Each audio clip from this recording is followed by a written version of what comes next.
Hola, hoy te voy a hablar acerca de la materia de laboratorio de psicobiología.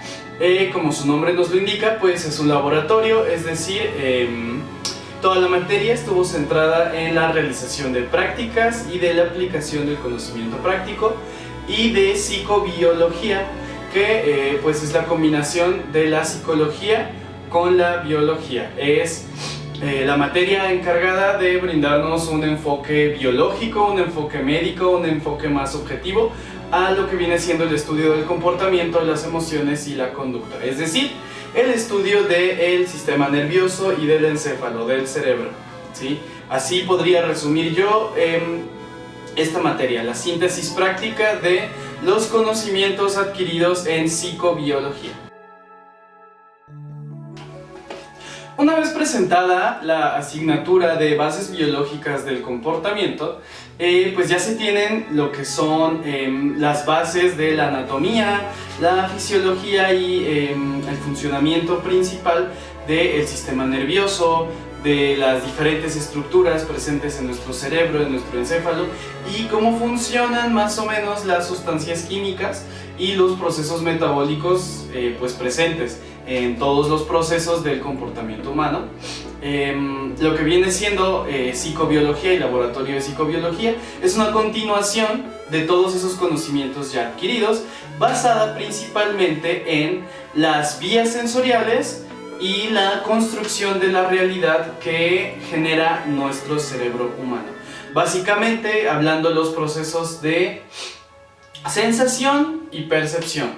La sensación, que viene siendo la capacidad de adquirir y de percibir los estímulos en general, y la percepción pues de interpretarlos. Entonces, ¿a qué se refiere cada uno de estos conceptos como las bases de la construcción de la realidad humana, tanto sensación como percepción? Pues bueno, la sensación se puede entender como la capacidad del cuerpo humano de recibir estímulos, es decir, de poder procesar cualquier hecho, ocurrencia, ¿sí?, que suceda en nuestra realidad, específicamente en nuestro cuerpo humano. Es decir, energías, magnitudes físicas, fuerzas, claro, el viento que pega en nuestra cara cuando salimos a correr, el frío, el calor que llega a ser en invierno o verano, el abrazo que recibimos de las personas que nos quieren, el golpe que nos damos cuando cometemos algún accidente o algún error. Todos esos son magnitudes físicas, energías que todo nuestro cuerpo humano y todo nuestro sistema nervioso, tanto central como periférico, están diseñados para poder procesar y para poder transformar. Que la palabra correcta dentro de la materia vendría siendo transducir. La transducción entendiéndose como el proceso de rebajar la realidad del exterior a un lenguaje humano, es decir, a un lenguaje que nuestro cerebro puede entender. ¿Y cuál es el lenguaje que el cerebro entiende? Pues impulsos eléctricos. La transducción se refiere a la transformación de esos estímulos en impulsos eléctricos y químicos, ¿sí?, que nuestro cerebro pueda llegar a interpretar, ¿no? Entonces, la sensación se va a sostener por dos sistemas, más que nada, que son los sistemas sensoriales y las vías sensoriales. Los sistemas se refieren al conjunto de estructuras anatómicas que permiten la recepción de cada sentido y de cada sensación, ¿sí? Estas estructuras anatómicas están repletas de lo que vienen siendo los receptores. Tenemos varios tipos de receptores en nuestro cuerpo. Por ejemplo, toda nuestra piel está recubierta de mecanorreceptores, es decir, receptores de energía mecánica. Por ejemplo, si yo empiezo a presionar mi brazo de esta manera, toda mi piel está llena de mecanorreceptores que interpretan esta fuerza, este golpe, ¿sí? Tenemos también termorreceptores que interpretan temperatura, y así con cada uno de los sentidos. Esos vendrían siendo los sistemas sensoriales. Las estructuras anatómicas con sus respectivos receptores que pues están diseñadas para recibir cada uno de los 5 sentidos. Y bueno, también tenemos lo que son las vías. Las vías sensoriales es el recorrido que pues recorren, valga la redundancia, cada uno de estos estímulos a través de nuestro cuerpo, a través de nuestro sistema nervioso, ¿sí? Que pues con el objetivo de que el cerebro lo pueda llegar a interpretar, ¿sí?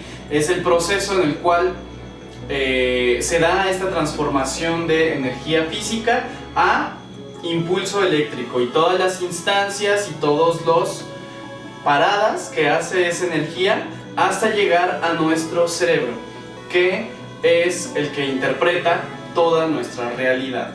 Y ahí es donde entra nuestro próximo concepto, que viene siendo el de la percepción.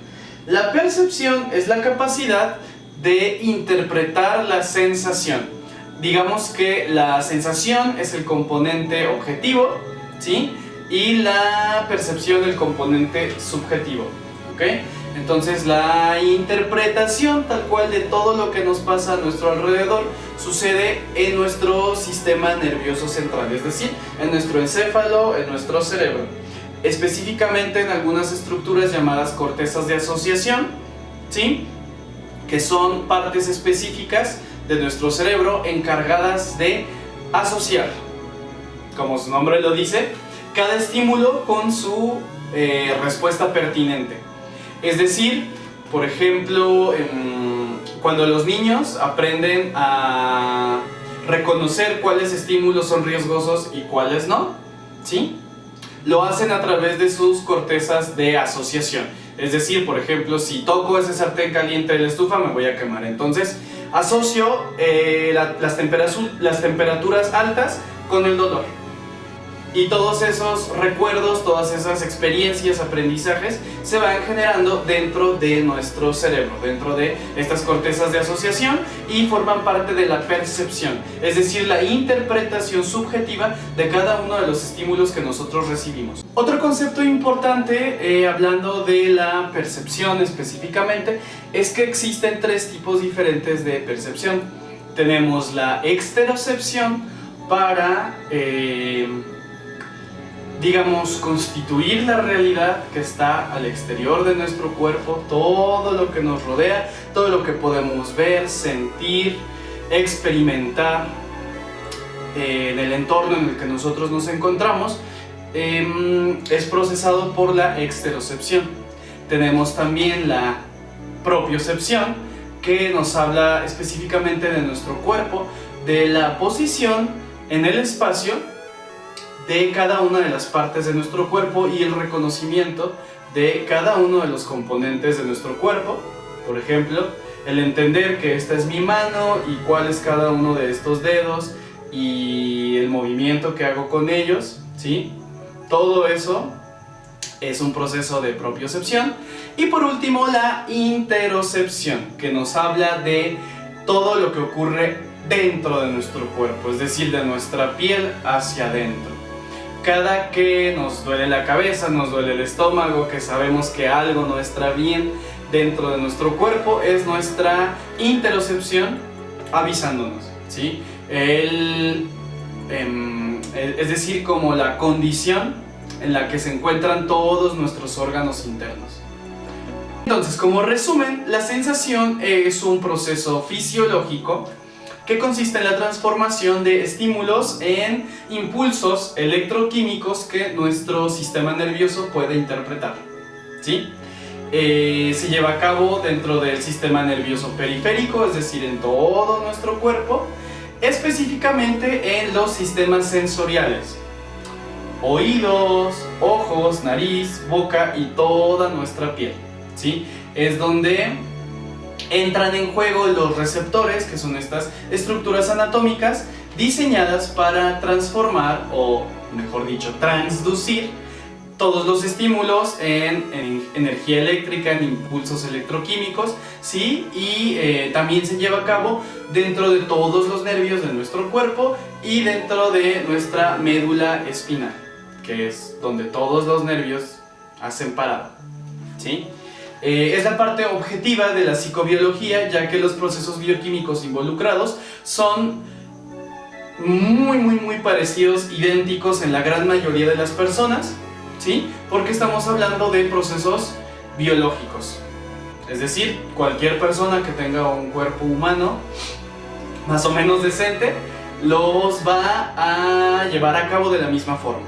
¿Okay? Y tenemos por otro lado la percepción, que se trata de un proceso superior, es decir, ya toma lugar dentro del cerebro, ¿sí? Y nos va a hablar de la parte subjetiva de la psicobiología. ¿Por qué? Porque dependiendo de las experiencias, la formación, la personalidad, el carácter y todos los componentes de una persona, ¿sí?, va a depender en cómo se da su percepción de la realidad, ¿sí? Aquí es donde las estructuras del cerebro, específicamente la corteza prefrontal, que se encarga de todo el raciocinio y la objetividad de la percepción, es donde se lleva a cabo. También las cortezas de asociación antes mencionadas y el sistema límbico también, que se encarga de las respuestas emocionales. Y hablando de respuestas, esta percepción es la parte subjetiva de la psicobiología porque cada ser humano va a tener diferentes tipos de respuestas según su forma de ser. Podemos tener respuestas fisiológicas, que son procesos metabólicos de nuestro cuerpo, de los cuales nosotros no somos conscientes, respuestas emocionales, ¿sí?, el cómo reaccionamos emocionalmente a los estímulos. No es lo mismo que yo escuche un sonido de una explosión a que un veterano de guerra escuche un sonido de una explosión. Van a tener respuestas emocionales diferentes debido a la memoria que cada persona tiene. Podemos tener también respuestas conductuales, es decir, cómo nos comportamos ante ciertos estímulos, y respuestas cognitivas, lo que pensamos, las deducciones lógicas que nosotros hacemos ante todos los estímulos que se nos presentan. A continuación, daré una breve explicación y haré un breve resumen de todas las prácticas que realizamos durante el semestre. Estas prácticas enfocadas en demostrar los conocimientos teóricos acerca de todos los procesos antes mencionados, ya en personas reales, y cómo entran en el juego todos estos sistemas sensoriales, vías sensoriales, respuestas físicas, respuestas emocionales ante los estímulos. Es decir, el demostrar cómo tanto sensación como percepción construyen lo que nosotros entendemos como nuestra realidad. Cada una de estas prácticas está centrada en los 5 sistemas sensoriales: vista, audición, olfato, gusto y somatosensación, mejor conocida como tacto. Y pues bueno, vamos a darle. El primero de los sentidos de los que voy a hablar es el de la vista. La vista, en pocas palabras, se puede definir como la capacidad de procesar el entorno a través de la luz que entra en los ojos, es decir, las ondas electromagnéticas de la luz, según el espectro visible para el ojo humano, que se proyecta sobre los objetos, es lo que nos brinda el sentido de la visión. Cuando estas ondas impactan sobre la pupila del ojo, la luz entra hasta el interior del mismo, excitando así una capa de células fotorreceptoras, es decir, receptoras de la luz, que cubren el tejido interior del ojo llamado retina. Las células de la retina, que son los conos y los bastones, están diseñados para abrir ciertos canales iónicos en las neuronas en las que se encuentran conectadas, al ser impactadas con ciertas longitudes de onda de la luz. Es decir, según el tipo de luz que entra en el ojo, serán los fotorreceptores que se activarán.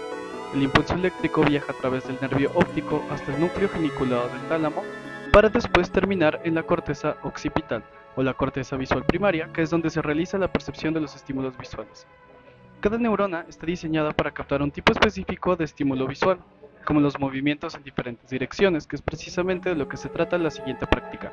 Se les pidió a 2 individuos observar unos paneles donde se aprecian puntos moviéndose en direcciones diferentes, y se les pidió que siguieran su intuición y su creencia, y que determinaran en cada panel cuál era la mayor cantidad de puntos moviéndose hacia una dirección específica. Estos fueron sus resultados. Ok, para el panel A, ¿cuáles fueron sus respuestas? Hacia abajo. Hacia abajo. ¿El B? A la izquierda. ¿El C? Hacia arriba. A la derecha. ¿El D? A la derecha. Arriba. Y por último, para el panel E. Derecha. Muchas gracias.